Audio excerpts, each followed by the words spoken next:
જય સરદાર ગૌશાળા અહીં 2000 થી વધુ જીવોની સાર સંભાળ એક લાડકવાયા સંતાનની જેમ રાખવામાં આવે છે.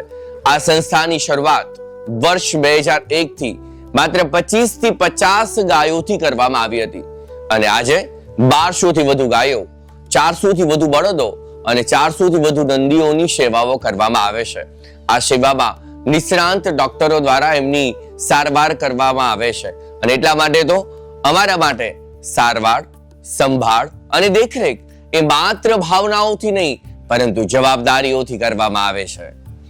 જય સરદાર ગૌશાળા, ગૌ સેવા, સંરક્ષણ અને સંસ્કૃતિ એ જ અમારું જ્યારે ધ્યેય રહ્યું છે ત્યારે અમારે સંસ્થાના અવિરત ગૌ સેવાના કાર્યો માટે જોડાયેલા રહો. અમારા પેજને ફોલો કરો અને સહભાગી થવા માટે અમારો સંપર્ક કરો.